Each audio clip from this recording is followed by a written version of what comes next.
Hello, good morning. Time for business news. Government is insisting plans to reduce and lower some levies and taxes will be announced in the 2017 budget. There are fears with rising budget deficit and public debts, government might be forced to freeze the tax review measures as it looks at programs to stabilize the economy. But Chairman of Parliament's Finance Committee, Dr. Marcus Ibeyeboa, says the tax review initiative is non-negotiable.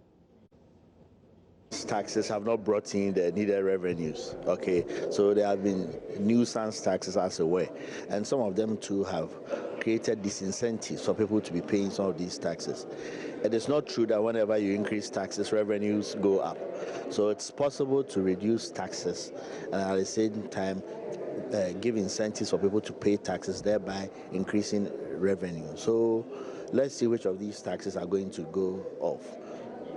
On these two presentations, clearly the earmarked funds have not helped.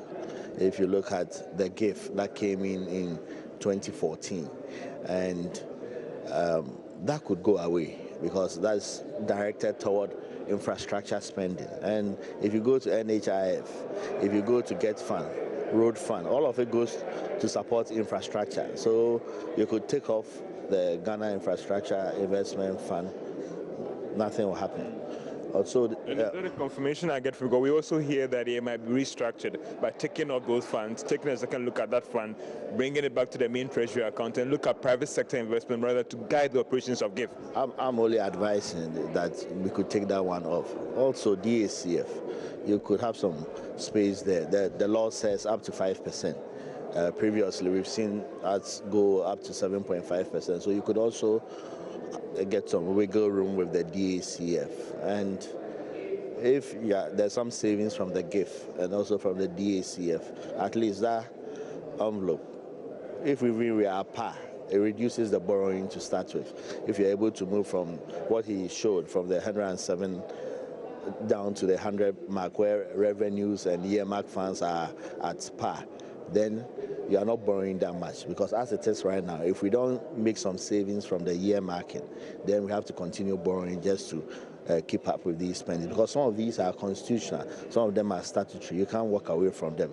You got to pay wages and salaries. You have to service your debt.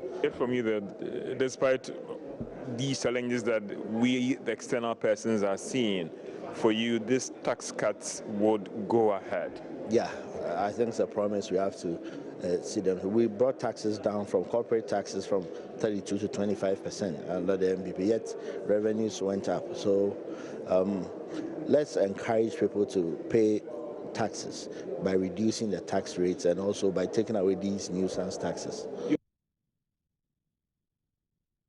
Now, Nigeria's Asset Management Corporation, AMCON, has taken control of the country's biggest airline, Arik Air, due to its inability to pay workers and creditors. Arik Air, founded a decade ago and is now West Africa's biggest carrier by passenger numbers, has struggled with debt amid a currency crisis in Nigeria, as customers are invoiced in the naira, but fuel suppliers are paid in dollars.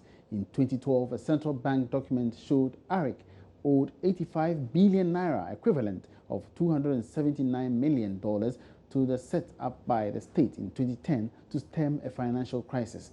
AMCON had taken on more than 132 billion naira of debts from 12 Nigerian airlines, including Arik Air.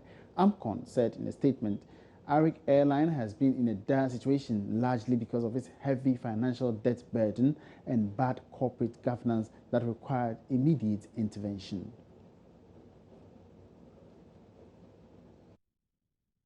And that's it for business for now. Do join me again at midday for more business news updates.